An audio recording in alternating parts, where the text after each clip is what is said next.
Now I'm going to lower this and show you how to do the wire part. Okay. So you're going to go to that tissue paper container and you can tear off some small pieces of tissue about like this. Don't take big pieces back to your space because then somebody else can't get them. And remember, the tissue paper can get very messy very fast.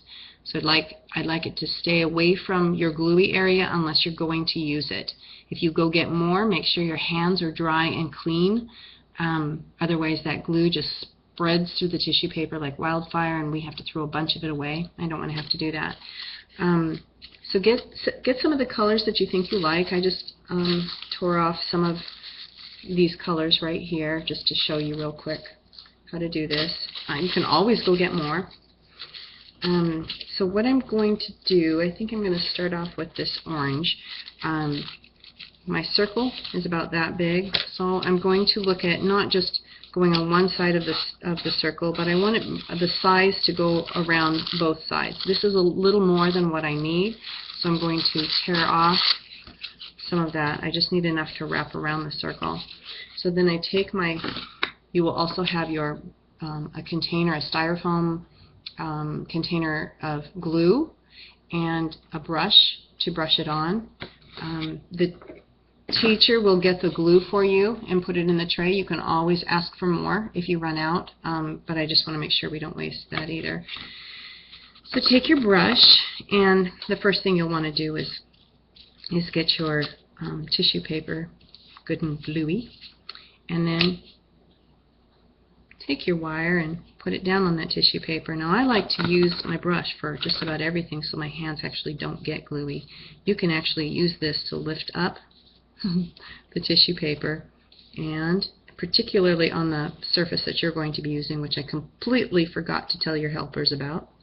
That surface is the plastic boards, which 3rd and 4th graders know this already,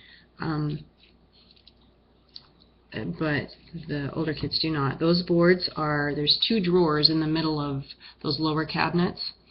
In between cabinets 5 and 6, there's 2 drawers. Up above the space above those drawers, on the left, in back, on top of a box, are some plastic boards. The kids can work on those, and then they can be washed at the end of class. They need to be washed and dried and brought to the teacher completely clean of glue and completely dry before you can be excused from class. Okay, so do you see how I'm just folding that over and folding it over, but making sure that glue gets on everything. You really, you don't want your glue dripping off, but you do want glue everywhere. If you keep brushing too much, however, the paper rips. Now notice on this side, it's kind of dry looking. This side is nice and wet, but this side is nice and dry, and we don't want that. We want it to be wet with glue because that's what's going to give it not only its strength, but its shine. So make sure every bit of it is covered, and then you could call that done if you wanted, or you can do things like, you probably can't see me doing this, you can add a stripe. I mean, why not? It's yours. Make it whatever you want.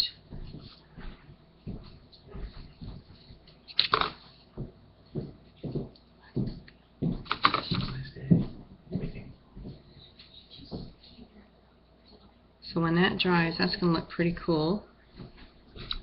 And then just do the same thing up here with your circle. You're going to put these at the back of the room when they're dry. I'd like you to make sure that somehow you bend the wire so that it's just the wire that's on the counter. Maybe one edge is slightly touching, but there's no glue dripping on that counter, because you will have a hard time getting that up next week. Not only will your art be stuck to the counter, but you'll have to get the glue up off of the counter with a lot of muscle.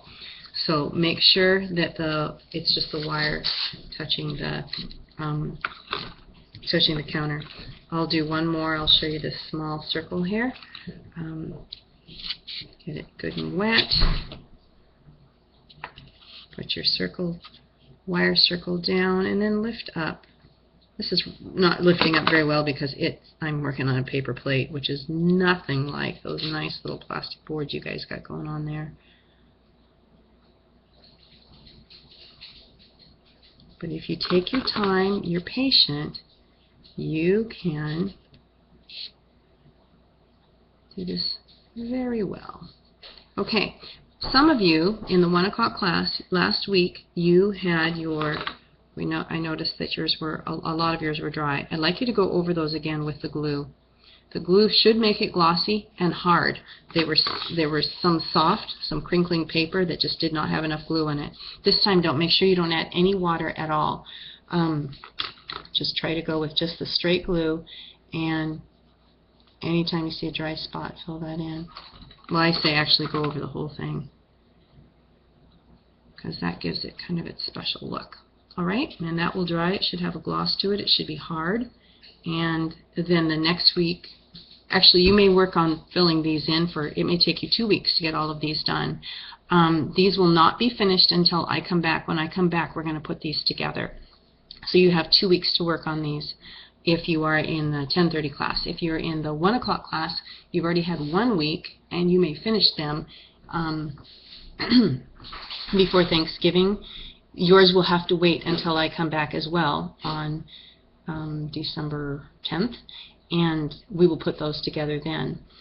You will go to have Thanksgiving break, and then the week after that you will come back and start on snowmen. And that's all. Have a happy Thanksgiving, guys. Bye-bye.